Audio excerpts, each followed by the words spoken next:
I'm here. How are you guys today? Gosh, gorgeous outside. It's actually chilly. I got a sweatshirt on. This is the first time I've had a sweatshirt on or anything in probably a good couple months. So, yeah, a little. I actually had shorts and a t-shirt on, and I was getting goosebumps. So I'm like, whoo, gotta put on a sweatshirt, and I put on some long pants too. So, well, just capris. But so anyway, guys.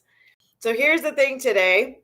I have a topic that I have been asked. So I did my conversation yesterday about how to talk to our kids about being frugal. You know what terminology we can use because it's a thin line between being frugal and looking cheap, right?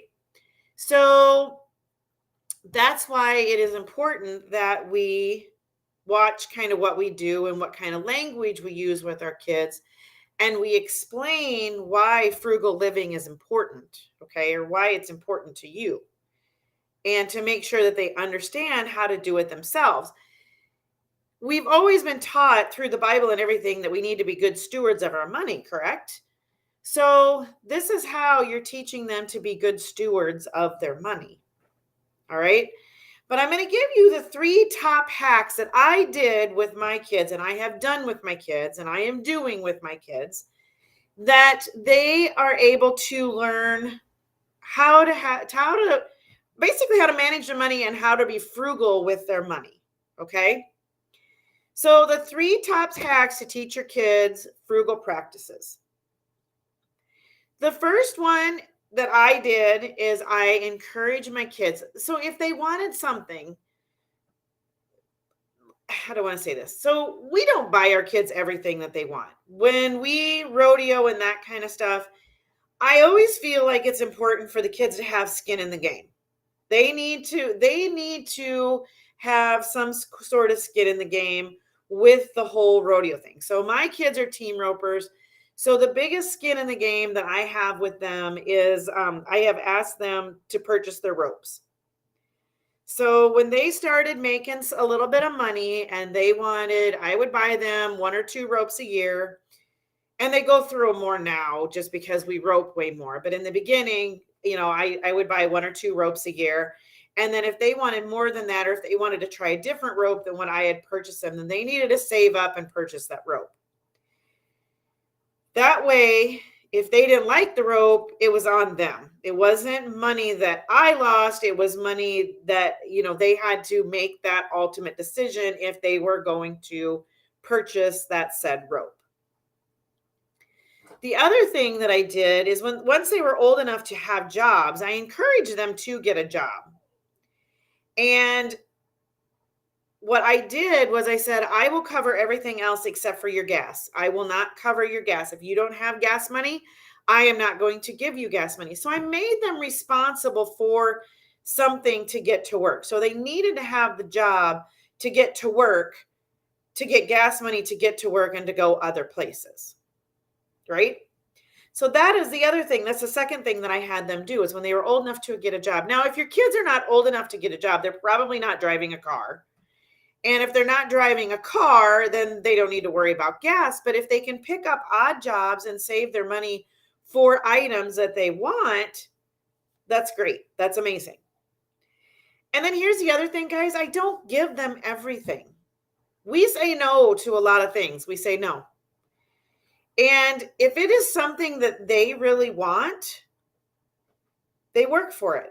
They find odd jobs, they do extra stuff, they barter for it. Sometimes they will barter me for it and just be like, Mom, if I do X, Y, and Z, will you buy me blank or will you get me blank? So this is ways that they can have skin in the game. They can learn how to barter for things. There's ways that they can barter for things, like do work on something and get the use of something. Maybe you have a boy that likes to tinker with some small engines. Maybe it is getting a small engine, maybe like a 4-wheeler up and running, and then be like, hey, can we use it to pull our rope and dummy? Whatever that might be. Okay. But See, do you see what I'm trying to bring across to you is have them get some skin in the game. Have them start bartering, have them start saving, have them start just being stewards of their money, knowing where their money is. Now that they are a little bit older and they both are working more, now we've actually had them pay for their entry fees, some gas money, those kind of things. Like they wanted to do a big rodeo run in July, and I said that was fine as long as they could afford it. We helped them out a little bit with gas, but they pretty much covered all the gas and their entry fees. They used our truck and trailer because we all went. I supplied the food, which helps. I supplied the food and the drinks, let's put it that way, the food and the drinks and everything else that they needed to survive that, the weekend. But they paid for their entry fees. And so what it teaches them is that when they have some skin in the game, they have a lot more to lose. So think about that.